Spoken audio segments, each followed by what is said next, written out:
বর্তমানে বাংলা টেলিপাড়ায় বেশ কিছু বিষয় নিয়ে আলোচনা বা বিতর্ক চলছে।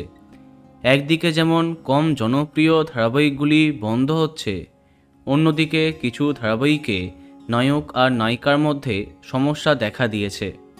এবার হঠাৎ স্টার জলসার জনপ্রিয় ধারাবাহিক থেকে একেবারেই বিদায় নিয়েছেন প্রধান নায়ক। এই বিষয়ে নিজেই সবটা জানিয়েছেন অভিনেতা। আমরা কথা বলছি স্টার জলসার জনপ্রিয় মেগা রাজেশ্বরী রানী ভবানী সম্পর্কে। ধারাবাহিকটি সম্প্রতি বিকেলবেলার স্লটে এসে গেছে। বেশ কদিন আগেই রানী ভবানী থেকে বিদায় নিয়েছে রাজা রামকান্ত, যে চরিত্রে অল্প কদিনে সবার মন জয় করেছিলেন টেলি অভিনেতা সায়ন বসু। তাই তাকে ছাড়া গল্প আর জমছে না।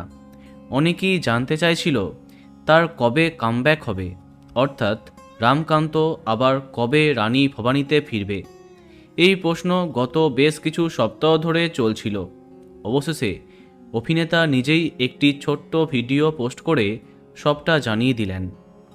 তিনি আর ফিরবেন না ধারাবাহিকে। গল্পে শেষ হয়েছে রামকান্তর চরিত্র। এত অল্প সময়ে দর্শকের কাছে এত ভালোবাসা পেয়ে তিনি আপ্লুত। তার সাথে তিনি এটাও জানিয়েছেন খুব শীঘ্রই নতুন কোনো মেগায় নতুন চরিত্রে তিনি ফিরে আসছেন।